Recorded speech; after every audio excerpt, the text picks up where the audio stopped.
I lived in Hawaii for a little bit, and a guy took me up to his house and had a chair with a towel in the basket in his backyard. And they played with like just ultimate frisbees. He told me they'd do a par 3 course around his house, showed me the rules and everything. Started playing that like every night after work when I lived there. Moved back to be with my daughter in Kansas and saw some people at the park playing. So I went over to Dick's Sporting Goods and bought a wolf and rolled up there and met a couple of people that to this day I travel around with and play and become my best friends. Showed me the course, showed me the rules with my one wolf, and I was feeling it. And I was never real close with my brother growing up, so I got him a wolf and we both went out there and wolfed it up in Wichita, Kansas, Oak Park and Herman Hill Park. And once or twice a week. Then the next month it turned into 2-3 times a week. Got a couple more discs. You meet people on the course that befriend you and are real friendly. Showed us different discs. I thought there was just maybe one disc you always use. Showed me that there was putters. It's like golf clubs, and I've really got addicted to it. So 2 to 3 times a week turned into every day, and before I knew it, me and my brother were hanging out every day. Try to get a round in a day after work, especially in the summertime. You can get 2 rounds in. I still have a day job and I work till 5. And my lady Keisha is really cool. Her and my son are really supportive of me. So she lets, as long as I balance everything out right, I can go play.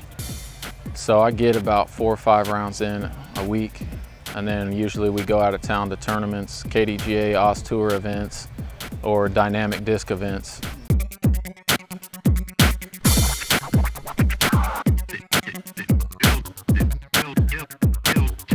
Man, it's kind of a combine of 2 things that really inspired me to just keep getting better. I kind of explore the sweet science of, I get caught up in that. I'm infatuated with the physics of discs and wind and all the science. There's so many millions of things going through your brain to put a disc in such a small area. So both glass blowns, 2007 and 2008 glass blowns, I got randomly drawn for the final 4 doubles. So the first year I got teamed up with Eric McCabe, drew my name. He's another guy I look up to. Played really well in front of a huge gallery, so it's just that rush, and I really liked the feeling of it, and that made me want to become just better and better. I want to be in those environments. Very next year, Avery Jenkins drew my name and we won every hole in the Skins Final 9 double match. Those 2 experiences were really cool to hang out with them. Oh man, every time I run into somebody, if I have something I haven't used in a while, or or I have a stack of them at home that, that this one's not that broken in, I'm not that attached to something, but it's still a good product, like a good driver, a good putter, anything, a good rock. That's what I try to do first for kids and new beginners of any age. I'm like, try this disc out. And I always say, just keep throwing it, man. The best advice is to have your brain figure it out, like how to see it. You see somebody doing it, we're all pretty much built with the same parts, so you can do it too. And I just tell them to keep throwing.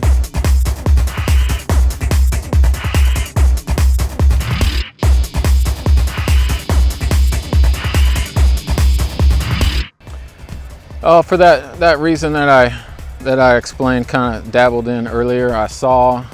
We started out playing intermediate, and in Kansas, DynamicDiscs is pretty much, the major player in the state and branching out. So we went there and saw Nate Martin, Jake Newell, Smitty, all those dudes I never even talked to, saw them play, and then kind of would get a chance to interact with them between holes, and and it's just one of those things where like, man, we want to play like those guys. We want to compete with those guys.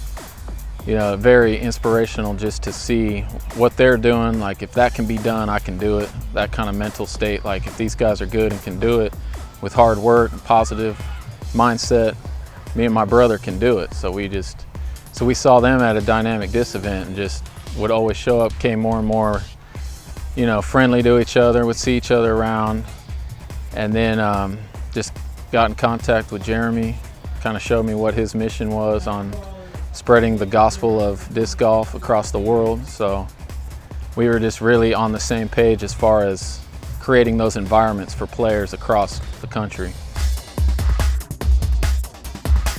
I've always been kind of into art, you know, like painting and more like gallery type stuff I was always into, and I kind of got thrown into having to do advertising and branding. I had to come up with a logo for my business, and so from there I kind of got into the graphic design area of my life. So when I met up with Jeremy, we met just as, you know, I love disc golf and I love what he's doing, and you know, he saw some potential in me as just a player alone and gave me the chance to be on the team.